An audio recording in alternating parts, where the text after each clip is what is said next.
আমি রাসেল আহমেদ আপনাদের স্বাগত জানাচ্ছি যমুনা টেলিভিশনের নিয়মিত আয়োজন ২৪ ঘন্টায় প্রেজেন্টেড বাই আকিজ সানশাইন। সমসাময়িক রাজনীতির বিষয়গুলো নিয়ে আমরা আলোচনা করি। আজকেও সে আলোচনা করতে চাই এবং স্টুডিওতে এই জন্য আমরা ৩ জন অতিথিকে আমন্ত্রণ জানিয়েছি। শুরুতেই তাদের সাথে পরিচিত হয়ে নিচ্ছি। ডান দিক থেকে শুরু করছি। জনাব সেলিম খান, সম্পাদক প্রকাশক ফ্রন্ট পেজ, আপনাকে আলোচনায় স্বাগত। রয়েছেন জনাব শহীদুল ইসলাম বাবুল, সাধারণ সম্পাদক জাতীয়তাবাদী কৃষক দল, আপনাকে আলোচনায় স্বাগত জানাচ্ছি। এবং রয়েছেন জনাব ফয়সাল মাহমুদ শান্ত, শিক্ষা ও গবেষণা সম্পাদক, জাতীয় নাগরিক পার্টি, আপনাকে আলোচনায় স্বাগত জানাচ্ছি। আলোচনা শুরু করতে চাই ফয়সাল মাহমুদ শান্ত, একটু আপনাকে দিয়েই, যেটি আসলে বিভিন্ন সময় রাজনৈতিক বক্তব্য তো আসেই। একটু আপনার কাছে জানতে চাই, সার্জিস আলম আপনাদের নেতা, তিনি বলেছেন আগামী জাতীয় সংসদের নির্ধারকের ভূমিকায় থাকবে যে এনসিপি, এবং তার মন্তব্য এমন যে বাংলাদেশে যদি ৩টি গুরুত্বপূর্ণ রাজনৈতিক দল থাকে এবং প্রথম ও দ্বিতীয় দলের ভোট কাছাকাছি হয়, তাহলে তৃতীয় দলই নির্ধারণ করে কে সরকার গঠন করবে। তার মানে মোটামুটি নিশ্চিত যে আপনারা সরকারি দলে যাচ্ছেন। ধন্যবাদ জানাচ্ছি আপনাকে এবং দর্শক শ্রোতা যারা দেখছেন, পরবর্তীতে দেখবেন। দেখেন, আমাদের জাতীয় নাগরিক পার্টির পক্ষ থেকে জোট এবং ভোটের যে হিসাব, এবং যদি জোট ভোটের সমঝোতার কথা আমরা বলি, আমরা যেটা সিদ্ধান্ত নিয়েছি সেটা হচ্ছে যে আমরা আসন সংখ্যা কিংবা হচ্ছে ক্ষমতায় যাওয়া কিংবা বিরোধী দলে যাওয়া, এইটার থেকে আমরা যেটাকে গুরুত্ব দিতে চাচ্ছি সেটা হচ্ছে আগামী রাষ্ট্র পরিচালনার ক্ষেত্রে আমাদের যদি এখন মোটা দাগে 2টা বড় দলের কথা বলি, আমাদের বাইরে জামাত এবং বিএনপি এবং কিংবা অন্যান্য যে দলগুলো আছে, এদের মধ্যে কাদের আগামী রাষ্ট্র পরিচালনার ক্ষেত্রে কমিটমেন্টটা কি, তাদের ভাবনাটা কি, তাদের পলিসিটা কি, সেটাকে আমরা গুরুত্ব দেওয়ার চেষ্টা করছি প্রথমত। দ্বিতীয়ত জায়গার চেষ্টা করছি যে জুলাইয়ের ব্যাপারে এক ধরনের ভাবনা চাহিদা আমাদের জাতীয় নাগরিক পার্টির পক্ষ থেকে আছে। জুলাই সনদ বলেন, জুলাইয়ের আকাঙ্ক্ষা এবং সেগুলোর বাস্তবায়নের ক্ষেত্রে বলেন, সেইগুলোর বিষয়ে আসলে বিএনপি, জামাত সহ অন্যান্য দলগুলো কি ভাবছে। এরপরে আমরা তৃতীয় যে জায়গাটা গুরুত্ব দিচ্ছি সেটা হচ্ছে যে আমাদের সাথে যাদের জোটের হিসাবটা হবে তাদের ক্ষেত্রে আমাদের আসন সংখ্যা বলেন কিংবা তাদের সাথে কীভাবে সমঝোতা হচ্ছে। আমি যদি খোলামেলাভাবে বলি, আমরা এই 3টা বিষয় কিন্তু আমরা প্রথম দুটোকে অনেক বেশি গুরুত্ব দিচ্ছি, যে আসলে এখন সেই গুরুত্ব দিয়ে যদি আমাদের 3টা অপশন আছে জোটের হওয়ার ক্ষেত্রে। একটা হচ্ছে আমাদের বিএনপির সাথে জোট হতে পারে, একটা হচ্ছে আমাদের জামাতের সাথে জোট হতে পারে, আর একটা হচ্ছে জামাত বিএনপির বাইরে এনসিপির সমমনা আরও অনেকগুলো দল আছে, যেই দলগুলো হয়তো জনপরিসরে বা আসলে আকারে আমরা ছোট মনে করি, কিন্তু সেই দলগুলো গণঅভ্যুত্থানে অনেক গুরুত্বপূর্ণ ভূমিকা পালন করছে এবং বাংলাদেশের মানুষের জায়গা থেকে তারা অনেক ভালো মতামত উৎপাদন করছেন। সেই যেমন আপনি গণসংহতি আন্দোলন বলেন, গণ অধিকার পরিষদ, এবি পার্টি, রাষ্ট্র সংস্কার আন্দোলন, এরকম অনেকগুলো দল আছে। তাদেরকে মিলে এনসিপির নেতৃত্ব একটা জোট হতে পারে। কিন্তু আমাদের জোটের ক্ষেত্রে আমাদের মৌলিকটা হচ্ছে পলিসিগত জায়গায়। এরপরে এখন যদি সেই যে কোনো 3 জোটের যে কোনো একটা জোটের মধ্যে যাওয়ার পরে যদি এনসিপি নির্ধারক ভূমিকা পালন করে যদি ক্ষমতায় যায়, সেটি হতে পারে। আবার যদি এনসিপি ক্ষমতায় না গিয়ে বিরোধী দল হয়, তাহলেও এনসিপির এখানে বড় কোনো আপত্তি নেই। এনসিপি আসলে এই তার যে এজেন্ডা, সেই এজেন্ডা নিয়ে দীর্ঘদিন লড়াই করার প্রস্তুতি নিয়েই আমরা রাজনীতিটা করছি মূলত। না, কিন্তু তৃতীয় শক্তি হওয়া মানে তো, এবং সেটি যদি নির্ধারকের ভূমিকা হয়, তার মানে সে তো আসলে সরকারি দলই যাবে, তার সাপোর্ট নিয়েই তো সরকার গঠন করবে। যদি এটা তো সার্জিস আলমের একটা ক্যালকুলেশন, এই ক্যালকুলেশনটা সত্যি সত্যি মাঠের ভোটাররা করেন কিনা এটা তো আমি ভোট নেওয়ার আগে বুঝতে পারছি না। যদি আমি নিরপেক্ষ জায়গা থেকে বলি, আমি হয়তো আমার দলীয় জায়গা থেকে বলবো হ্যাঁ আমরা প্রত্যাশা করি যে আমরা যেখানে যাবো সেটাই সবচেয়ে বড় শক্তিশালী হবে। এরপরেও তো অনেকগুলো কথা থাকে। তো সেই কথার ভিত্তিতে আমার কথা হচ্ছে যে আমাদের মোটামুটি পলিসির জায়গায় আন্ডারস্ট্যান্ডিংয়ের ভিত্তিতে আমাদের দল হওয়ার পরে সেইটা নির্ধারক ভূমিকা পালন করে যদি তারা ক্ষমতায় যায়, তাহলে এনসিপি সেই সংসদীয় চেষ্টা করবে এনসিপির এখনকার যে কমিটমেন্ট, শিক্ষা, স্বাস্থ্য এবং শ্রমজীবী মানুষের জন্য এনসিপির যে কমিটমেন্ট, সেই কমিটমেন্টগুলো পালন করার জন্য এনসিপি ওই ফাইটটা সংসদেও দিবে। সংসদে না থাকলে সংসদের বাইরে বসেও ওই সরকারকেও ওই ফাইটটার মধ্যে নিয়ে আসার চেষ্টা করবে। আর একটা বিষয় সেটি একটু জানতে চাই, আমরা দেখলাম যে সম্প্রতি এনসিপির বেশ কয়েকজন নেতা একই সাথে বা কয়েক ঘন্টা বা একদিনের ব্যবধানে জামাতের বিরুদ্ধে কথা বলছেন। এই বিষয়টি কেমন যে আপনাদের আগে যেমন জামাতের সাথে সখ্যতা ভালো ছিল, এখন আবার বিএনপির সাথে আপনাদের এক ধরনের সমঝোতা হয়ে গেছে? না, এই বিষয়টা এরকম না। দেখেন, আমাদের একেবারে যদি আমি কয়েকজনের নাম না বলে, আমি যদি আহ্বায়কের কথাও বলি, আহ্বায়কের জায়গা থেকেও দেখেন দুইটা বক্তব্য আসছে। একটা হচ্ছে জামাতের এই পুরো পিয়ার আন্দোলনের ক্ষেত্রে যেই ধরনের রাজনৈতিক প্রতারণার বিষয়টা উঠে এসেছে সেই বক্তব্যটা হবে খুব পরিষ্কারভাবে বলছেন। আবার একই সাথে যখন বিএনপির সংস্কার কমিশনে লিড দিয়েছেন জনাব সালাউদ্দিন আহমেদ, যখন জুলাই আন্দোলনকারীদেরকে নিয়ে একটা মন্তব্য করেছেন, সেটার প্রতিক্রিয়াও তিনি জানিয়েছেন। আমরা যেটা আসলে, আমরা তো ইয়াং পলিটিশিয়ান, আমরা নতুন রাজনীতিতে আসছি, আমরা আসলে এখনো ওই পরিমাণে সমঝোতার রাজনীতি হয়তো আমাদের মধ্যে রক্তে এখনো ঢোকে নাই। এই জন্য আমরা আসলে যখন যেটা সত্য মনে করি আমরা এটা বলি। এখন ঘটনাটা ইন্টারেস্টিং, ঘটনাটা কি দেখেন, মিডিয়া, জামাত এবং বিএনপি পুরনো দল, তাদের দীর্ঘদিন এস্টাবলিশমেন্ট আছে, মিডিয়া থেকে শুরু করে এস্টাবলিশমেন্টগুলোর কন্ট্রোলটা তাদের হাতে বেশি। জামাত চেষ্টা করে সবসময় এনসিপি বিএনপির সাথে সমঝোতা করে ফেলতেছে, এনসিপি বাম হয়ে গেছে, এরকম একটা ন্যারেটিভ প্রচার করার চেষ্টা করে। ইন্টারেস্টিংলি বিএনপি চেষ্টা করে যে এনসিপি জামাতের কোলে উঠে গেছে, ডানপন্থী দল হয়ে গেছে। মজার বিষয়টা হচ্ছে কি, বিএনপি একটা মধ্যমপন্থী দল। এই মধ্যমপন্থী দল হিসেবে আর একটা শক্তিশালী মধ্যমপন্থী দল হওয়াটা বিএনপির জন্য থ্রেট। আবার বাংলাদেশের মানুষের মধ্যে একটা ধর্মের প্রতি একটা অনুভূতির একটা জায়গা আছে। সেই জায়গা থেকে এনসিপিতে অনেক মানুষ আছে যারা ব্যক্তিগতভাবে ধর্মচর্চা করে এবং ধর্মীয় মতামতের প্রতি শ্রদ্ধাশীল। সেই জায়গা থেকে ওই ডানপন্থী ধর্মীয় মানুষগুলোর যদি জেএমসির প্রতি সমর্থন তৈরি হয়, তাহলে জামাতের জন্য একটা থ্রেট আছে। এই জন্য দুইটা দলই চেষ্টা করে এটা প্রমাণ করার জন্য যে আসলে আমাদের সম্পর্কটা অন্যের সাথে ভালো। কিন্তু আমরা দেখছি বিএনপি এবং জামাত যখন যেই বিষয়টা এনসিপির পজিশনের সাথে কিংবা জনমানুষের পজিশনের সাথে আমরা কন্ট্রাডিক্ট মনে করি, আমরা সেটা প্রকাশ্যভাবে বলি এবং আমরা মনে করি যে এতে যদি আমাদের কারো যদি জোট ভেঙেও যায় কিংবা জোট না হওয়ার সম্ভাবনা তৈরি হয়, এটাকে আমরা ভয় না পেয়ে আমরা মূলত আমাদের পজিশনটাকে বেশি গুরুত্ব দেওয়ার চেষ্টা করি। দ্বিতীয় জায়গাটা হচ্ছে যে আমরা আবার এটাও মনে করি যে রাজনীতির মাঠে এই সমঝোতার জন্য এই ধরনের কারো একটা পজিশন সাবস্ক্রাইব করাটা আমরা গুরুত্বপূর্ণ মনে করি। আমরা মনে করি স্বতন্ত্র পজিশন থেকেও এনসিপি আগামী নির্বাচনে কারোর সাথে জোট কিংবা নির্বাচনী জোটও তৈরি করতে পারে। জি, শহীদুল ইসলাম বাবুল, একটু আপনার কাছে জানতে চাই, বিএনপি মহাসচিব মির্জা ফখরুল ইসলাম আলমগীর বলেছেন হতাশার সঙ্গে লক্ষ্য করি কোনো রাজনৈতিক দল নির্বাচন যেন পিছিয়ে যায়, নির্বাচন যেন সঠিক সময় না হয় তার চেষ্টা করছে, এটা ঠিক হচ্ছে না। আমরা দেখলাম গেল দুই দিন ধরে প্রধান উপদেষ্টার সাথে সাক্ষাতে সব দলই তো এক ধরনের নির্বাচনমুখী কথা বলেছেন, উপদেষ্টা পুনর্বহালের কথা বলছেন। তাহলে আবার কারা সেটি নির্বাচন 3 মাস 3.5 মাস বাকি প্রধান উপদেষ্টার ঘোষণা মতো, সেই সময় আপনি পিআরের দাবিতে রাস্তায় আন্দোলন করছেন, এই দাবিতে আন্দোলন করছেন, দিনের পর দিন বসে আপনি কথা বললেন, দিনের পর দিন 1 মাসেরও বেশি, মানে থ্রোলি আপনি নির্দিষ্টভাবে এনগেজড হয়ে আলোচনা করেছেন। এখন আপনার যেই বিষয়ে সংস্কার কমিশনের এখতিয়ার নাই সেটা নিয়ে আপনি এখন রাস্তায় হঠাৎ আন্দোলন করছেন। বাংলাদেশের মানুষ যেই বিষয়ে ধারণা নাই, এই বিষয়ে আমাদের এক্সপেরিমেন্ট নাই, একটা জটিল বিষয়, সেই বিষয় নিয়ে এখন আপনি আন্দোলন করছেন।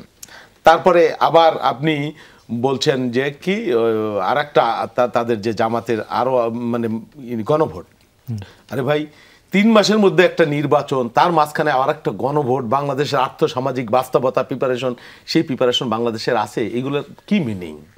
মানে নির্বাচন বাধাগ্রস্ত করা শিডিউল টাইমে। এখন টোটাল জাতির, টোটাল পলিটিক্যাল পার্টির একটা মাত্র কনসেন্ট্রেশন হওয়ার দরকার, জাতীয় নির্বাচন। সেটা না করে আপনি রাজপথে আন্দোলন জমাবেন, আবার একদিকে ডাবল স্ট্যান্ডার্ড, আপনি প্রার্থী ঘোষণা করে মাঠে নামাই দিয়েছেন 300 আসনে, আবার পিআরের কথা যদি আপনি মিন করে বলেন, তাহলে আপনি 300 আসনের প্রার্থী কী কারণে ঘোষণা করেছেন? এই যে ডাবল স্ট্যান্ডার্ড পলিটিক্স, এটা একটা মানে কি মনে হচ্ছে যে এর মধ্যে একটা কিন্তু আছে, বা এর পিছনে ওই যে কি বলে যে আপনার ওই ডালমে কুচ কালা হয়, এর পিছনে একটা ষড়যন্ত্র আছে, এটা দৃশ্যমান হচ্ছে ক্রমেই। না হলে এই নির্বাচনকে সামনে রেখে এত আলোচনার পরে এত মানে বাংলাদেশের রাজনীতির ইতিহাসে 54 বছরে তো এত চমৎকার পরিবেশে কখনো সমস্ত রাজনৈতিক দল আলোচনা করেনি এবং এতগুলো বিষয় ঐক্যমত্য হয়েছে, মানে এটা তো নজিরবিহীন একটা ঘটনা। তাহলে রাজপথে কেন আপনাকে এই মুহূর্তে আন্দোলন করতে হবে, বিতর্ক তুলতে হবে? আর একটা নির্বাচন এই মুহূর্তে কি কারণে আপনি আগে নির্বাচন করবেন সেটার কিন্তু স্পষ্ট না। আপনার ইফেক্ট যেটা নির্বাচনের, মানে জুলাই সনদ বাস্তবায়নের যে ব্যাপারটা, সেটা নির্বাচন, জাতীয় নির্বাচনের দিন হইলেও যেদিন হবে আপনি 2 মাস আগে করে বসে থাকলে একইভাবে হবে। এখন এটা তো আম পাকানের ব্যাপার না, কাঁঠাল পাকানের ব্যাপার না যে আগে করে এটা একটু পাকানোর জন্য বসে রাখি, বিষয়টা তো এরকম না। আপনার ইফেক্ট যেহেতু একই, ফলাফল যেহেতু একই, এবং বাস্তবায়ন যেহেতু আগে হইলেও যেই সময় হবে নির্বাচনের দিন সেই সময়, তাহলে আপনি আনাদাক 1500 কোটি টাকা কেন ব্যয় করবেন এই জাতীয় রাষ্ট্রের? এইটার মধ্য দিয়ে কেন আপনি অনিশ্চয়তা তৈরি করবেন? এটা তো একটা মানে কি বলবো, বাংলাদেশের নির্বাচনী ব্যবস্থাকে নিশ্চয়ই বাধাগ্রস্ত করবার বা পেছানোর একটা কনস্পিরেসি হতে পারে, সেটাই বলেছেন হয়তো। কিন্তু ধরেন জুলাই সনদের নিয়ে যেই বাস্তবায়নের প্রক্রিয়া নিয়ে এরই মধ্যে এক ধরনের সাংবিধানিক আদেশের প্রক্রিয়া আমরা যতদূর জেনেছি যে ঐকমত্য কমিশন সেই ধরনের প্রস্তাব দিতে পারে, সেটি ক্ষেত্রে কি আপনাদের তাহলে প্রস্তাবের বা আপনাদের চাওয়ার একটু বাইরে চলে যাচ্ছে? আপনারা তো সাংবিধানিক আদেশের শুনেন, অনেক বিষয়ে বিএনপি এখানে কম্প্রোমাইজ করেছে ডিউ টু রিজন গণতন্ত্রের সাথে। গণতন্ত্রের সৌন্দর্যই এটা, কম্প্রোমাইজ, রিকনসিলিয়েশন। সমস্ত বিএনপি যেগুলো প্রথমে স্বীকার করেনি সেগুলো পরে করেছে। এটাই মানে গণতন্ত্রের আলোচনা হবে, বিপক্ষ মত, নিজের মত, আবার সব বিষয়ে সব কিছু একমত হয়ে যাবে, এটাও আশা করা বাতুলতা। নাহলে তো ভিন্ন ভিন্ন রাজনৈতিক দল কেন থাকলো? তা আমাদের যেটা বক্তব্য, এটা আমাদের পার্টি ডিসিশন। যে বিষয়ে আমরা এখন যে অবস্থানে আছি, এই অবস্থান যদি কোনো ব্যত্যয় হয় বা পার্থক্য হয়, সেটা পার্টি নীতি নির্ধারণী ফোরাম বসে আলোচনা করবে যে কী করণীয়। এই বিষয়ে এখনই আমি কোনো সিদ্ধান্ত বা কিছু বলতে পারবো বলে আমি মনে করি না, বলা উচিত না। জি, একটু সেলিম খান, একটু আপনার কাছ থেকে জানতে চাই, রাজধানীতে আজকে একটি অবশ্য আলোচনা সভায় অনেকেই কথা বলেছেন, তাদের মূল মোটোটা এমন ছিল যে রাজনৈতিক দলগুলো জোট এবং আসন ভাগাভাগিতে ব্যস্ত, জুলাইয়ের আকাঙ্ক্ষা সেখানে স্থান পায়নি, এ ধরনের একটি মন্তব্য সামগ্রিকভাবে উঠে এসেছে। একটু আপনার মন্তব্য জানতে চাইছি। যমুনা টেলিভিশন স্বাগত, আমাকে সুযোগ করে দেওয়ার জন্য।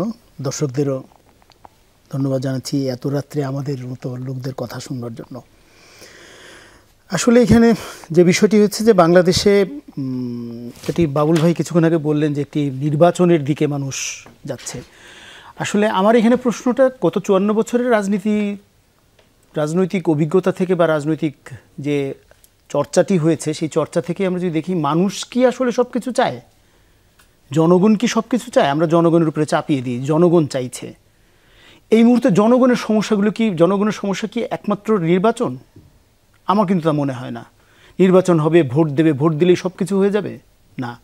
তার আগে জনগণ যেটি চায়, যে কারণে জনগণ 24 করেছে, সেই কারণগুলোর ফায়সালা দরকার আসলে। এখন প্রশ্ন হচ্ছে 24 কী কারণে চেয়েছে? 24 চেয়েছে বৈষম্য বিরোধিতা, বৈষম্যের বিরোধিতা, বৈষম্যের অবসান। আমরা কি গত 14 মাসে সেই বৈষম্যের অবসানের বিন্দুমাত্র জায়গাও গেছি? বৈষম্য অবসান করতে কি করা দরকার? আমরা গত 14 মাসে ঐক্য কমিশন করেছি, ঐকমত্য কমিশন করেছি, 33টা 34টা রাজনৈতিক দলের প্রতিনিধি নিয়ে আমরা দীর্ঘদিন কথা বলেছি। কিন্তু আমার দেশের কৃষকের কি হবে, আমার দেশের শ্রমিকের কি হবে, আমার দেশের নারীর কি হবে, আমার দেশের শিক্ষার কি হবে, আমার দেশের স্বাস্থ্যর কি হবে, একটিবারও কি উচ্চারিত হয়েছে? এই সরকার এসে কতগুলো কমিশন করেছিলেন, সেই কমিশনগুলোর অনেকেই রিপোর্ট দিয়েছেন। সেই রিপোর্ট বাস্তবায়নেরও কোনো উদ্যোগ কি আমরা দেখছি? আমরা এখন চাইছি যে দ্রুত একটি নির্বাচন, এবং সেই নির্বাচন কিভাবে হবে? সেখানে বিতর্ক কি যে জুলাই সনদ বাস্তবায়ন এটা সাংবিধানিক আদেশে হবে না গণভোট হবে? গণভোট হলে তা কোন দিন হবে? দিনক্ষণ নিয়ে বিরোধ। গণভোট চাইছি আমরা, যে গণভোটের মাধ্যমে এটি সমাধান হবে। কিন্তু সে গণভোটের এক্সপিরিয়েন্স কি বাংলাদেশের মানুষের খুব ভালো? আমরা এরশাদের সময় গণভোট দেখেছি, আমরা জিয়াউর রহমানের সময় গণভোট দেখেছি, সেই এক্সপিরিয়েন্স কি খুব ভালো? হানা ভোটের তার চেয়ে কি খুব উন্নততর পদ্ধতিতে আমরা গণভোট করতে পারবো? এমন নিশ্চয়তা কি আছে? মানুষ কি গণভোট বলতে মানুষ কি বোঝেন, এটা কি আমরা মানুষকে বুঝিয়েছি? যেটা বাবুল ভাই কিছুক্ষণ আগে বললেন যে পিআর পদ্ধতি মানুষ বোঝে না। গণভোটটা কি বোঝে? গণভোট বলতে বোঝে হানা ভোট, যেখানে 98% হার পক্ষে পড়েছে, এমনও দৃষ্টান্ত আছে গণভোটের। তাহলে এখন প্রশ্ন, তাহলে কার্যকর সমাধানটা কি? এই মুহূর্তে মানুষের জন্য কি দরকার? মানুষের শ্রমিকের অধিকারটা দরকার, মানুষের স্বাস্থ্যের অধিকার দরকার, মানুষের নারীদের অধিকার দরকার, মানুষের নিরাপত্তা দরকার। আমি আজকেই একটা রিপোর্ট দেখছিলাম, রিপোর্টের প্রতি লেখা দেখছিলাম, ব্র্যাকের, এটা হচ্ছে, একটু দেখাই আপনাকে। ব্র্যাক 2024 সালের সেপ্টেম্বর মাসে data and evidence to end extreme poverty নিয়ে শিরোনামে একটা যৌথ গবেষণা করেছিল, এবং তাদের গবেষণার সময়সীমা ছিল 22 থেকে 23 সাল। এখানে তারা দেখিয়েছে এরকম যে রাজনৈতিক সরকার, শেখ হাসিনা সরকারের সময় মানুষ বিভিন্ন ধরনের ভাতা দিয়ে চলেছে, এবং এই ভাতাগুলো রাজনৈতিকভাবেও করা হয়েছে, ম্যানিপুলেট করা হয়েছে, কিন্তু এখন সেই ভাতাগুলোও নাই। যেমন একজন গরিব মানুষ রিক্সাওয়ালা আমাকে বলছে, ভাই আমার তো রাজনীতি নাই, আমার হলো পেট নীতি। এখন এই পেট বাঁচাতে তারা কি করছে? তারা কিন্তু সরকার বুঝছে না যে সরকার কোন বৈশিষ্ট্যের, সরকার কোন চরিত্রের, এটা তারা বুঝছে না। তার পেট চালানোর দরকার কি? বিধবা ভাতা, তার পেট চালানোর দরকার সোশ্যাল সেফটি নেট, তার পেট চালানোর দরকার টিসিবির পণ্য। এগুলো আওয়ামী লীগ সরকারের সময় সাংঘাতিকভাবে পলিটিসাইজ হয়েছে, আমি স্বীকার করছি, কিন্তু মানুষ পেয়েছে তো। যেমন একটা কথা এখন এরকম শোনা যায়, ভাই আগে 10 টাকা চুরি হতো, 7 টাকা পাচার হতো, 3 টাকা তো ভাগ হতো দেশের মানুষের মধ্যে। এখন সেই 3 টাকাটি নাই। এই 3 টাকার প্রশ্নে কিন্তু মানুষ চিন্তা করছে না যে তার সরকারটির ধরন কর্তৃত্ববাদী, সরকারটির ধরন স্বৈরতান্ত্রিক, এটা কিন্তু সে ভাবছে না। সে ভাবছে তার পেট চলছে, আজকে তার পেট চলছে না। তাহলে এই পেট চালানোর সমাধানটা কি হবে? সেই জায়গায় আমাকে যেতে হবে। আমাদের এই সরকার ইন্টারিম সরকার, জুলাই অভ্যুত্থানের মধ্য দিয়ে গঠিত একটা সরকার, যেটাকে আমি যদি বলি জনসার্বভৌমত্বের সরকার, পিপুল সভারেন্টির সরকার। এই সরকারের ক্ষমতা অসীম, কিন্তু এই সরকার নিজের ক্ষমতাটাকে একটা সীমার মধ্যে বেঁধে ফেললেন নিজেই। সে নিজে বললেন তার ক্ষমতা নাই, অথচ তাকে 24 নিঃসীম ক্ষমতা দিয়েছিল। সেটা তো কাগজে কলমের ক্ষমতা আছে, কিন্তু বাস্তবে তার ক্ষমতা নেই। বাস্তবে সে প্রয়োগ করলো না। বাস্তবে এই সরকার প্রয়োগ করলো না। কেন করলো না আমি জানি না। করলো না নাকি পারলো না? না, করলো না। আসলে আমি বললো করলো না, কারণ জনগণ তাকে সেই সার্বভৌম ক্ষমতা দিয়েছিল। যদিও এই সরকারটি 106 মেনেই হয়েছে, তারপরও আমি একটু ইন্টারাপ্ট করবো 10 সেকেন্ড। জি, একটু ছোট করে। প্রশ্ন, এই ধরেন হাসিনার আমলে পেত, সামাজিক সেফটি ছিল, এখন নাই। এই সরকারের কাছেও আমরা পাচ্ছি না। হ্যাঁ, নির্বাচনও চাই না, দ্রুত নির্বাচন। তাহলে কি চাই? আমি দ্রুত নির্বাচন চাই না বলিনি। আমি বলেছি জনগণের কাছে নির্বাচনটাই এখনো নির্বাচনটাই মুখ্য না, জনগণ এই চাওয়াটা চায়, সেটা আমরা কেন? জনগণের এই চাওয়াটা কে পূরণ করবে? এই সরকার পূরণ করবে। সরকার হচ্ছে ম্যানেজার। সরকার তো করছে না। করছে না। তাহলে কি আগের সরকার আমরা কি রাজনৈতিক দলগুলো বাধ্য করছি? 30টি রাজনৈতিক দল আমরা ক্ষমতা কাঠামো ঠিক করার জন্য কথা বলছি, কিন্তু এই অধিকারগুলোর পক্ষে কি কথা বলছি? অন্য সংস্কারগুলো। আমি একজন সাংবাদিক হিসেবে গত 14 মাসে দেখিনি যে এই 34টা রাজনৈতিক দল ঐকমত্য কমিশনে দিনের পর দিন গিয়ে বৈঠক করে যে বিষয়গুলো নিয়ে কথা বলেছে, একটিবারও তারা কি শ্রমিকের অধিকার নিয়ে কথা বলেছে? কেন এই 14 মাসেও শ্রমিকের অধিকার নিয়ে কথা বলতে গিয়ে শ্রমিককে মানে হত্যার শিকার হতে হয়েছে? কৃষককে কেন মানে নির্যাতনের শিকার হতে হয়েছে? মাজার ভাঙা হয়েছে, 100টি মাজার ভাঙা হয়েছে। এবং গত 14 মাসে আমি যদি আইন সালিশ কেন্দ্রের হিসাব দেখি সহিংসতার, সেখানে গত মার্চ পর্যন্ত, ইন্টারিম গভর্নমেন্টের শুরু থেকে গত মার্চ পর্যন্ত 78 জন মানুষ কিল্ড হয়েছে। তার মধ্যে 58 জন হচ্ছে বিএনপির অভ্যন্তরীণ গোয়েন্দা এবং বিএনপির নেতাকর্মী। এই সহিংসতার দায় কে নেবে? কেন এই সহিংসতার দায় আমরা নেব না তো? এই সহিংসতার দায় সরকারের। এই সহিংসতার দায় যারা কিনা ক্ষমতা কাঠামো ঠিক করার জন্য দিনের পর দিন আলোচনা চালিয়ে যাচ্ছেন তাদের। জি, শহীদুল ইসলাম বাবুল, একটু আপনার কাছে জানতে চাই, গণমাধ্যমের খবর যে এ মাসের মধ্যেই 200 প্রার্থী চূড়ান্ত করবে বিএনপি, এবং আমরা যেটি দেখলাম যে এই সপ্তাহেও যারা প্রার্থী হতে চাইছেন তাদের সাথে আলোচনাও করেছে। কিন্তু আবার এরই মধ্যে গণমাধ্যমের খবর বা জামাত নেতারা বলছেন তাদের প্রার্থী প্রায় চূড়ান্ত হয়েও গেছে সব আসনগুলোতেই। আমরা ডাকসু এবং জাকসুর ক্ষেত্রে দেখেছি যে সেখানেও বিএনপি প্যানেল দিতে দেরি করেছিল প্রায় শেষে, এবং এর প্রেক্ষাপট আসলে যে বিএনপি একটা বড় দল, সেখানে অনেকেই চাইবে। তো বিএনপি আসলে কতটা বড়, যে এতটাই বড় যে সে সামাল দিতে পারছে না, এরকম কিনা ব্যাপারটা? কি প্রার্থিতা মানে প্রার্থিতা বা সব জায়গায় প্রার্থিতা একেবারে 4 মাস আগে ঘোষণা করতে হবে এরকম কোনো বাস্তবতা তো নাই, বাধ্যবাধকতা নাই। আমরা যখন প্রয়োজন মনে করবে আমাদের পার্টি তখনই সেটা ঘোষণা করবে, এমন কোনো জটিলতা নাই। আমাদের মোরালেস 150-200 আসনে ভিজিবলি ঠিক করাই আছে, বাকি জোট টোটের সমন্বয় যে বিষয়গুলো। ডাকসু জাকসুতে দেখলাম যে দেরির হওয়ার একটা প্রভাব কিন্তু পড়েছে। জাকসু নির্বাচনে এই সময় হবে এই প্রিপারেশন তো এই ঘোষণা তো ছিল না, আসলে হঠাৎ করেই ঘোষণা হয়েছে, সেই জন্য লেট হয়েছে। সেই জন্য আর জাতীয় নির্বাচনের জন্য আমরা প্রস্তুতি আগে থেকেই নিয়ে রাখছি, সেই জন্য এটা নিয়ে কোনো সমস্যা হবে বলে আমরা মনে করছি না। এখন আসি সেলিম ভাইয়ের কথায়। সেলিম ভাইয়ের কথায় যেটা বুঝলাম যে হাসিনাই ভালো ছিল, হ্যাঁ, এই সরকারের কোনো প্রত্যাশা পূরণ করতে পারতেছে না, আর নির্বাচনও আমরা ব্যস্ত হয়ে গেছি বিয়ে পাগলা বুড়োর মতো এই নির্বাচনে। এই সেলিম ভাই 1 বছর আগে বলতো যে বিএনপি পাগল হয়ে গেছে নির্বাচনের জন্য, আর কোনো কাজ নাই, এই সরকার অনন্তকাল থাক, এই সরকার 5 বছর থাক, এই সরকার 41 সাল পর্যন্ত থাক। এর মধ্যে একটা শুভঙ্করের ফাঁকি আছে।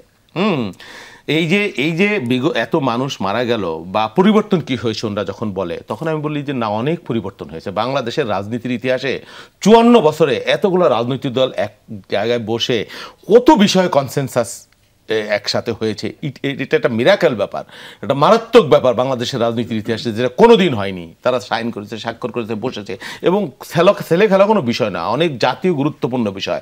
ক্ষমতা কাঠামো পরিবর্তনের কথা গতানুগতিক কমিউনিস্টদের মতো যেটা বলা যে ক্ষমতা কাঠামো পরিবর্তন, নো, বাংলাদেশে এমন ব্যবস্থা তৈরি করা হচ্ছে যে বাংলাদেশে আর কোনোদিন হাসিনা কেউ হইতে পারবে না, কোনোদিন কেউ হাসিনা হইতে পারবে না, 2 মেয়াদের বেশি কেউ প্রধানমন্ত্রী হইতে পারবে না।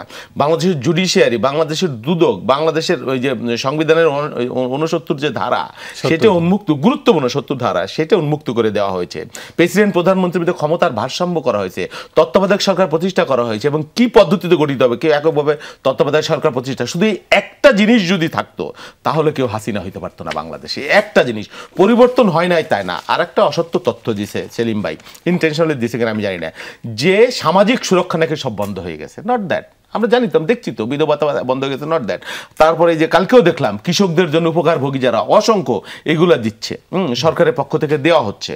তো এটা একটা ইন্টারিম গভর্নমেন্ট। আমরা বলেছিলাম যে এই গভর্নমেন্ট কোনো দায়বদ্ধ গভর্নমেন্ট না, প্রথম থেকে আমরা বলেছিলাম, প্রথম থেকে, যে এদেরকে আপনি যতদিন রাখবেন অশান্তি পারবে। ওই যে বললো মাজার ভাঙ্গা হয়েছে, এটা হয়েছে, ওটা হয়েছে, তো হবেই।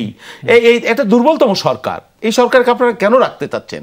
বিএনপি প্রথম থেকে নির্বাচনের কথা বলছে। একটা নির্বাচিত সরকার যত নিকৃষ্ট হোক, তাদের একটা জবাবদিহিতার জায়গা থাকে। 5 বছর পরে তারা ভোটের জায়গা, তারা কি 5 বছর পর ভোটের জায়গায় থাকবে? কি কারণে নির্বাচন হবে? এই যে নির্বাচনদের দেরি হয়েছে, এই কারণে মাজার ভাঙ্গা হয়েছে, এই কারণে মাচ্ছর ন্যায় হয়েছে, এই কারণে সামাজিক ওই সুরক্ষার ব্যত্যয় হয়েছে, এই কারণে। সেই জায়গাটা আপনারা না যায়, কেন নির্বাচন হবে, নির্বাচনের জন্য কেন তাড়াহুড়ো হবে, নির্বাচন কেন, এই যে শুভঙ্কর নির্বাচন না হওয়া মানে বাংলাদেশে বিশৃঙ্খলা তৈরি হওয়া। এইটা এই সরকার, এই ধরনের সরকার পৃথিবীর যেখানে ছিল, আপনি অ্যানালাইসিস করে দেখেন, 1 বছরের বেশি যেখানে থাকছে সেখানে তারা ব্যর্থ হয়েছে, সঙ্গত কারণে ব্যর্থ হবে। আমরা বলেছিলাম যে এক গাছের ছাল আর এক গাছের বাকল দিয়ে একটা সরকার দীর্ঘদিন প্রলম্বিত, তখন বলা হয়েছে বিএনপি ক্ষমতার জন্য পাগল হয়ে গেছে, বিএনপি খুব খারাপ, বিএনপি নিকৃষ্ট, বিএনপি ভোট চায়। আরে ভাই, একটা রাজনৈতিক দল ভোট চায়, এটা অপরাধ হয়ে গেছে। বা এই দেশে আর্মি চিফ ভোট চায়, এটাও তার অপরাধ, তৃতীয় বিশ্বের দেশে। এর মধ্যে একটা ধান্দা আছে, নির্বাচনটা যদি না হয়, এই সরকারও যদি ব্যর্থ হয়, এখানে ইন্ডিয়ানদের পারপাস হবে, এখানে হাসিনা হবে। সেটা প্রত্যক্ষভাবে সেলিম ভাই বলতে পারে না, পরোক্ষভাবে এদিক ওদিক বলে, এবং তাদের যে বক্তব্য এবং ন্যারেটিভ, সেখানে প্রমাণিত হয় যে হাসিনা এদের চাইতে ভালো ছিল, বা ওই আমলে ভালো ছিলাম। এটা হলো আওয়ামী বয়ান, সুস্পষ্টভাবে এবং মানে ন্যাকেডলি। এখন সেই বাস্তবতা বাংলাদেশে নাই, সেই জন্য ওরা ঘুরে বলে। কিন্তু যে 54 বছরের কথা উনি বাংলাদেশে বলছিলেন, কোথায় অভাব আছে, বাংলাদেশের মানুষ এই সরকার মানে কোথায় না খেয়ে আছে, কোথায় 74 সাল হয়েছে আমি জানি না, ওনারা দেখেন, কিন্তু এটা আমি বাস্তবতায় আমি দেখি না। কিন্তু আপনারাও দেখতেন, সেটি আসলে আওয়ামী লীগের আমলে আপনারা দেখতেন যে মানুষ না খেয়ে আছে, মানুষ হয়তো ভুক্তভোগী, মানে অভুক্ত আছে, এটি হয়তো এখন দেখছেন না। সবসময় বাংলাদেশের মানুষ 70 সালে হয় নাই, না খেয়ে আছে, দুর্ভিক্ষে, এই বক্তব্য বিএনপি বারবার প্রচার করে। আমি একটু বাবুল ভাই এখানে ইন্টারাপ্ট করি। বাবুল ভাই বলেছেন যে আমি আসলে বলেছি যে নির্বাচন, আপনার সেখানে আমি আসছি, তার আগে আমি একটু বাবুল ভাইয়ের কাছে ছোট করে আরেকটি বিষয় আপনার পক্ষ থেকেই জানতে চাই। তিনি আরেকটি কথা বলেছেন যে 54 বছরের রাজনীতির কথা বলছে, আপনিও বলছিলেন, কিন্তু 54 বছরের একটা বড় অংশই তো আপনি যে জবাবদিহিমূলক সরকারের কথা বলছেন, রাজনৈতিক দলের সরকারই তো ছিল। তারপরও কেন মানুষকে আবার 24-এর মতো জায়গায় যেতে হলো, সেখানে গিয়ে বৈষম্যের বিরুদ্ধে কথা, আমি বলছি না শেখ হাসিনাকে শরণার্থী করার কথা, বৈষম্য কেন দূর করতে পারলো না আসলে সেই জবাবদিহিমূলক সরকার? গণতান্ত্রিক ব্যবস্থা যুগে যুগে কালে কালে প্র্যাকটিসের মধ্য দিয়ে পরিশীলিত হয়, ঋদ্ধ হয়, সমৃদ্ধ হয়। পশ্চিমের গণতন্ত্র শত সহস্র বছরের গণতন্ত্র, আমাদের কতদিনের গণতন্ত্র, এবং এই গণতন্ত্রের ভিতরে হাসিনাই তো খাই দিল 15 বছর 17 বছর। আমরা যতটুকু ওই যে একটি তৈলাক্ত বাঁশ বাহে 3 ফিট উঠে পাটিগণিতের অঙ্কের মতো আর 2 ফিট নামে, হাসিনা তো আমাকে উপরে নামাই দিছে, সেখান থেকে আবার আমাকে নতুন নতুন যাত্রা শুরু করতে হচ্ছে। এবং এই 15 বছর যদি আমার প্র্যাকটিসটা রেগুলার থাকতো, তাহলে আমি আরো বেশি ঋদ্ধ হইতে পারতাম। এখন কি বিএনপির আভ্যন্তরীণ কোন্দলে 17 জন মারা গেছে, গুলি করে রাজপথে যে আপনি 1500 মানুষ মেরে ফেললেন, সেটি নিয়ে কোনো মায়া কান্না নাই, সেটি নিয়ে কোনো কথা নাই, আমরা ভুলে গেছি। গোল্ডফিশ মেমোরি, সেলিম ভাইরে ভুলে যায়। জি, সেলিম ভাই নিশ্চয়ই তার সময় জবাব দেবেন। আমি একটু যেতে চাই ফয়সাল মাহমুদ শান্ত আপনার কাছে। জুলাই সনদ নিয়ে, যেটি নিয়ে এত কথা হচ্ছিল, আক্তার হোসেন বলেছেন জুলাই সনদ বাস্তবায়নে পরিপূর্ণত নিশ্চয়তা পেলে তবেই স্বাক্ষর করবে এনসিপি। আরেকটি মন্তব্য, বিএনপি স্থায়ী কমিটির সদস্য সালাউদ্দিন আহমেদ বলেছেন একটি দল জুলাই সনদ স্বাক্ষরের সুযোগ খুঁজছে, ইঙ্গিত বোধহয় আপনাদের দিকেই। ধন্যবাদ জানাচ্ছি। দেখেন, এই সালাউদ্দিন আহমেদের এই বক্তব্যটি একেবারেই দায়িত্বহীন একটি বক্তব্য বলে আমরা মনে করি। সেটা হলো যে জুলাই সনদের জন্য, জুলাই সনদ এবং জুলাইয়ের ঘোষণাপত্র, এই দুটি বিষয়ের জন্য বাংলাদেশে যদি একটা মাত্র রাজনৈতিক দল সবচেয়ে বেশি ফাইট করে, সেটি এনসিপি ছিল। এনসিপির এই জুলাই সনদের কন্টেন্টগুলোর ক্ষেত্রেও সবচেয়ে বেশি ঐকমত্য কমিশনে ফাইট করেছে এই সংস্কারগুলোকে টিকিয়ে রাখার জন্য এনসিপি করেছে। বিষয়টা হচ্ছে যে সেই জায়গা থেকে এনসিপি সিগনেচার যখন করে নাই, এই প্রোগ্রামে যখন যায় নাই, তখন এনসিপি পরিষ্কারভাবে বলেছে যে আমি কেন যাচ্ছি না, এই জুলাই সনদের বিরোধিতা করে না, পরিষ্কারভাবে বলেছে যে এটার একটা আইনি ভিত্তি লাগবে এবং এটাকে ঘোষণা করতে হবে যে আসলে এটা ডক্টর ইউনূসের পক্ষ থেকে এটাকে ঘোষণা করতে হবে এবং এটার মূল প্রক্রিয়াটা কী হবে এটা জাতির সামনে স্পষ্ট করতে হবে। কারণ আমরা দেখেছি যে রাজনৈতিক দলগুলো মিলে এক ধরনের জুলাই ঘোষণাপত্র তৈরি করা হয়েছে, ডক্টর ইউনূস গিয়ে আরেক ধরনের জুলাই ঘোষণাপত্র পড়েছেন সংসদ ভবনে, কারণ জাতির কাছে পরিষ্কার ছিল না। এখন সালাউদ্দিন আহমেদরা যদি আমাদের পজিশনকে বিরোধিতা করতে হয়, সবচেয়ে সৎ এবং স্মার্ট পদ্ধতি হচ্ছে আমার এই 3 দাবির কোথায় ভুল আছে সেটাকে ধরিয়ে দেয়া। এটা এই না যে তিনি বিভিন্ন ধরনের ইঙ্গিতপূর্ণ কথা বলবেন, বিভিন্ন ধরনের খোঁচা দিয়ে কথা বলবেন। তিনি পরিষ্কারভাবে বলবেন যে 3টা দাবির এটা ভ্যালিড না, এই 3টা দাবি ভালো না, যে জনগণের কাছে প্রকাশ্য করা জুলাই সনদ এটা আসলে একটা ভালো পদ্ধতি না, আমরা চাই এটা গোপন থাকুক, এটা লন্ডনে গিয়ে বিএনপির সাথে বৈঠক করে এটা ঠিক করা হোক, এটা ভালো পদ্ধতি। এই ধরনের সৎসাহসে তাদের প্রকাশ্যভাবে বললে এটা হচ্ছে সৎ পদ্ধতি। দ্বিতীয় কথা হচ্ছে, আমি বাবুল ভাইয়ের সাথে একটা জিনিস অ্যাড করি এই জুলাই সনদের প্রসঙ্গেই, সেটা হচ্ছে দেখেন তিনি বলেছেন বিএনপি অনেক জায়গায় কম্প্রোমাইজ করেছেন, তার 2টা বক্তব্য আমি কোট করছি। দ্বিতীয় কথা বলেছেন যে দেখেন এমন একটা ভালো পদ্ধতি হয়েছে যেই পদ্ধতিতে আরেকটা স্বৈরাচার গঠন হবে না, যেমন 2বারের বেশি প্রধানমন্ত্রী না থাকা, তারপর হচ্ছে নির্বাচন কমিশন স্বাধীনভাবে গঠন হওয়া। এখন দেখেন এগুলো ভালো পদ্ধতি, এটা কিন্তু বিএনপির তৃণমূল সহ সারা বাংলাদেশের মানুষ স্বীকার করে এটা একটা ভালো পদ্ধতি। এই ভালো পদ্ধতি বাস্তবায়ন করার জন্য আমাদের এই পুরো 1.5 বছর এই গভর্নমেন্টের এই ঐকমত্য কমিশন সহ বিভিন্ন জায়গায় ফাইট করতে হয়েছে, বিএনপিকে এই জায়গায় কম্প্রোমাইজ করাতে হয়েছে। এই ভালো পদ্ধতিগুলো আমরা বিএনপি থেকে প্রস্তাবনা পাই নাই। বিএনপি যদি শুরুতে আইসা বলতো যে হ্যাঁ আমরা মনে করি যে এটা একটা ভালো পদ্ধতি, আমরা 2বারের বেশি প্রধানমন্ত্রী মানবো না, তাহলে কিন্তু এইরকম অনেক আলাপ আলোচনা যেটা আজকে এসে বিএনপি এভাবে ক্রেডিট নেওয়ার চেষ্টা করছে, আমরা তো কম্প্রোমাইজ হয়েছি, হ্যাঁ কম্প্রোমাইজ হয়েছি, তার মানে এই ধরনের জায়গা থেকে আমাদের চাপ দিয়ে কম্প্রোমাইজ করাইতে হয়েছে যে জিনিসগুলো ভালো। আমরা মনে করছিলাম যে 17 বছর বিএনপি নির্যাতিত এবং বিরোধী দলের জায়গায় থেকে বিএনপির মধ্য থেকে এই ধরনের প্রস্তাবনাগুলো আসবে। তারা সবসময় 31 দফা দিয়েছেন, কিন্তু যখন তারা মনে হয়েছে যে আগামী তারা রাষ্ট্র ক্ষমতায় যাবেন, তখন তাদেরকে সেই জিনিসগুলো কম্প্রোমাইজ করতে হয়েছে। দ্বিতীয় জায়গাটা হচ্ছে আরেকটা জায়গায় একটু আমি এই আলাপটা খুব সেন্সিটিভ, আমার মনে হয় যে বাবুল ভাই এটা একেবারে এভাবে মিন করছেন কিনা, সেটা হচ্ছে যে এই সরকারের সময় আমাদের শত শত সফলতা আছে, শত শত সফলতা আছে, আবার অনেক ব্যর্থতা আছে। সেই ব্যর্থতাগুলো নিয়ে আমাকে পরিষ্কারভাবে কথা বলতে পারতে হবে। মনে করেন শেখ হাসিনা 2000 মানুষ মেরে ফেলছে, এটা যেমন একটা গৃহীত অন্যায়, 71 পরবর্তী সময়ে সবচেয়ে বড় অপরাধ এটা যেমন অন্যায়, সেটা আমরা যেমন বলবো। আবার যদি আজকে একজন মানুষ মারা যায়, সেটার জন্য এই সরকার এবং রাজনৈতিক দল এবং এটার সাথে সম্পৃক্ত সবাইকে প্রশ্ন করতে হবে। এই প্রশ্ন করলে আসলে আওয়ামী বয়ান হয়ে যাবে, এটা বললে হবে কি আবার এক ধরনের এই মানুষের যখন শ্রমজীবী মানুষের এবং সাধারণ মানুষের অধিকার নিয়ে কথা বলার জায়গাটা উঠবে, তখন সেটা আবার পুরো মানুষ ভয় পাবে এগুলো বলতে। কারণ মনে করেন এই বিজেপি কার্ড কিংবা হচ্ছে এই বিধবা কার্ডের এটাকে 100% আওয়ামী লীগ পলিটিসাইজ করছে। এই গভর্নমেন্টের দায়িত্ব হচ্ছে এটাকে 99% করা না, 1% কম দেয় না।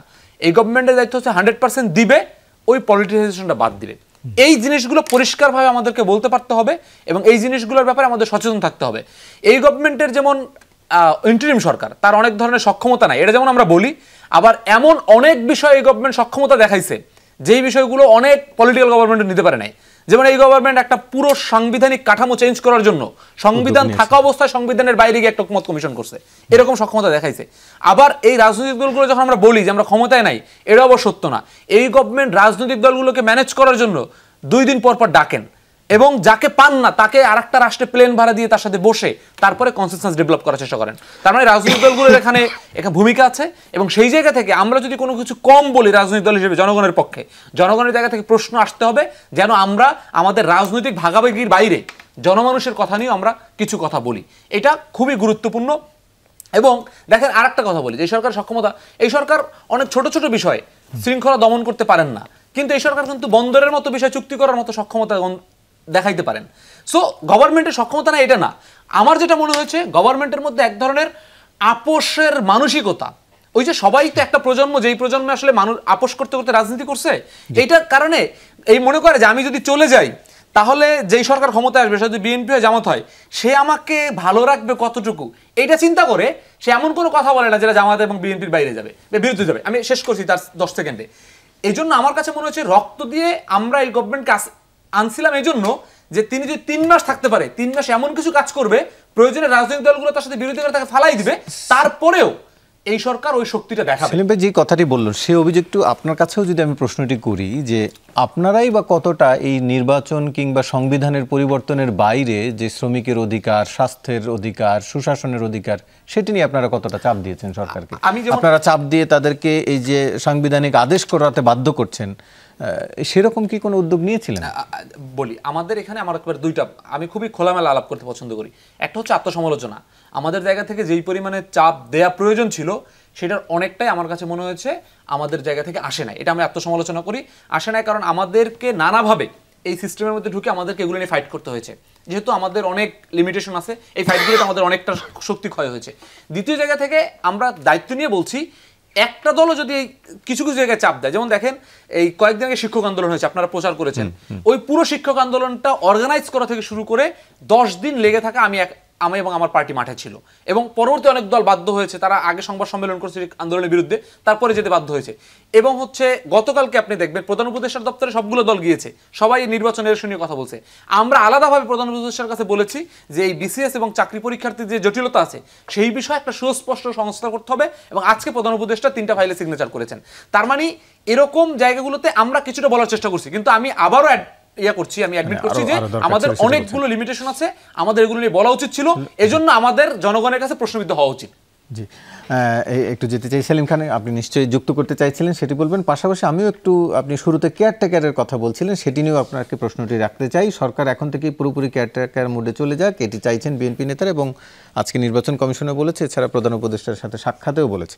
একটু আপনার কাছে এটি নিয়েও জানতে চাই যে কেয়ারটেকার আর অন্তর্বর্তীর মধ্যে নামগত পার্থক্য ছাড়া আর কোনো পার্থক্য এখন আসলে আছে কিনা? আমি তার আগে একটু বাবুল ভাইয়ের জায়গাতেই আসতে চাই আবারও।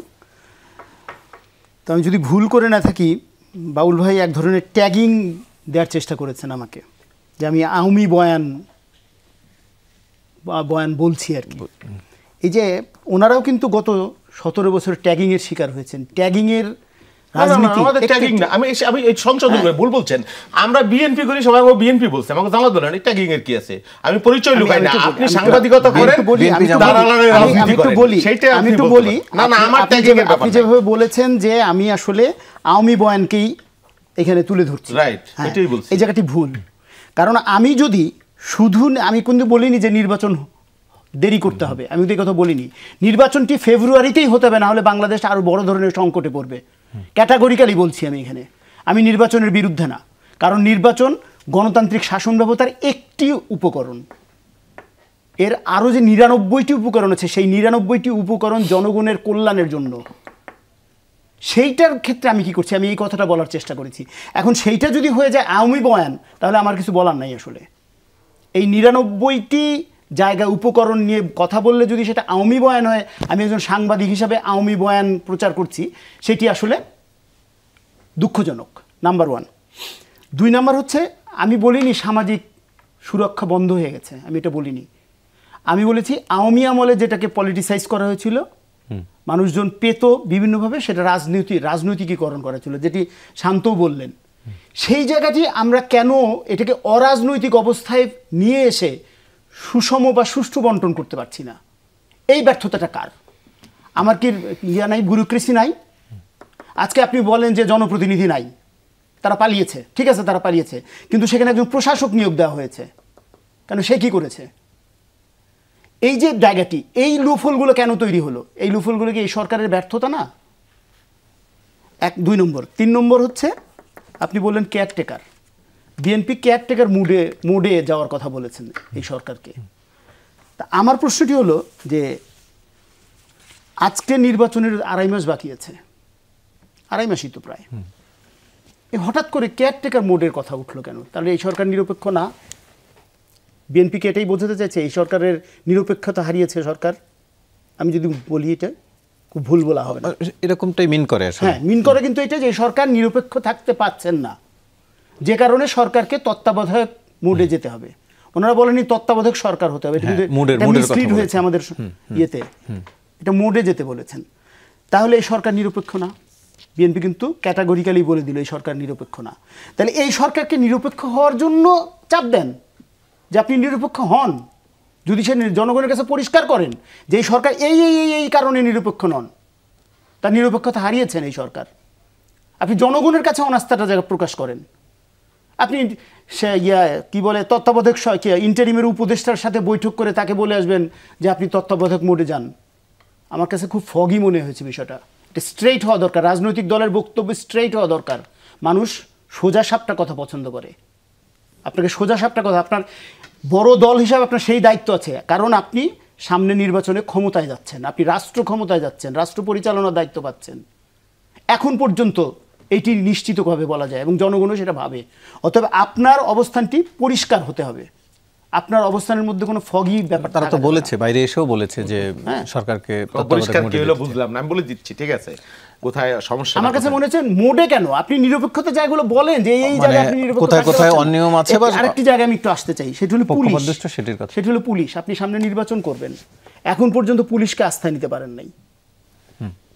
এবং আমি যদি বলি সেনাবাহিনীকে ম্যাজিস্ট্রেসি পাওয়ার দেওয়ার পরেও সেনাবাহিনীকে জনগণ আস্থা নিতে পারছে না, এই ত্রুটিগুলো কেন হচ্ছে? এগুলো নিয়ে আলোচনা আসুক। আমি বলি বিএনপির এই জায়গাগুলোকে নিয়ে আলোচনায় আসা উচিত, এই জায়গাগুলো পরিষ্কার করা উচিত, সরকারকে বাধ্য করা যে আপনি এগুলো পরিষ্কার করেন, কেন পারছেন না এটা।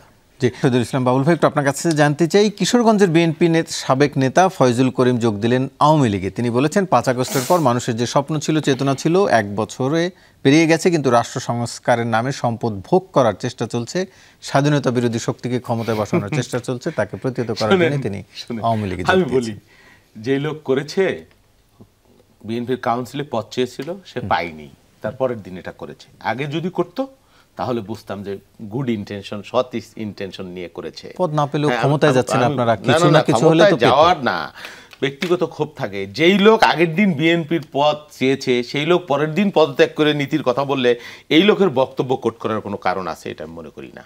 এটা এক জায়গায় মানে ডিসকোয়ালিফাই।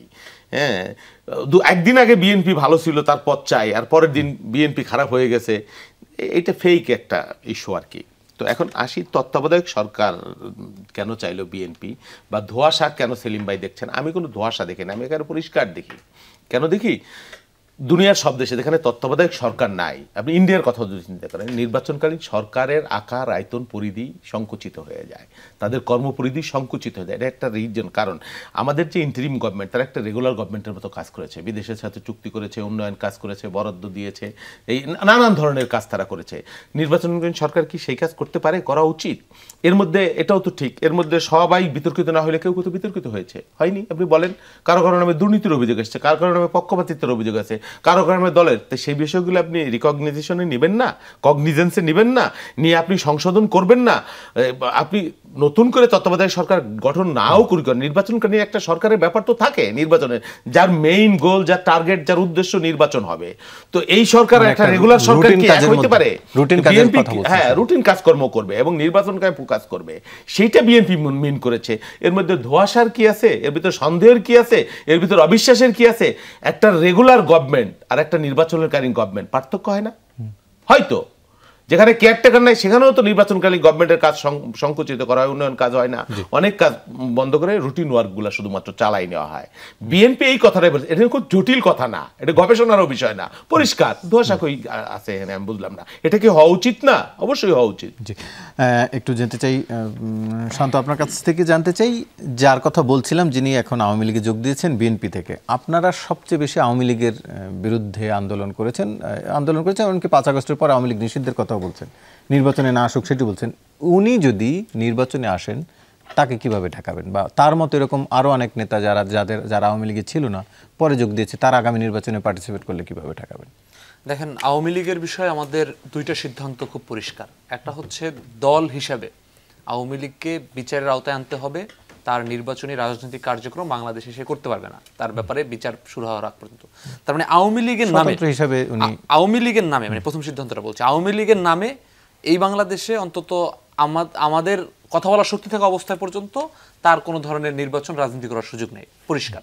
দ্বিতীয় কথা হচ্ছে, যদি আওয়ামী লীগে আগে ছিল এবং আওয়ামী লীগের এই দুর্বৃত্তায়নের সে পার্ট ছিল, এরকম কেউ যদি স্বতন্ত্র হিসেবেও আসে, মানে সে হচ্ছে এই মনে করেন খুনের সাথে জড়িত ছিল, লুটের সাথে জড়িত ছিল, তাকেও আমরা প্রতিহত করব।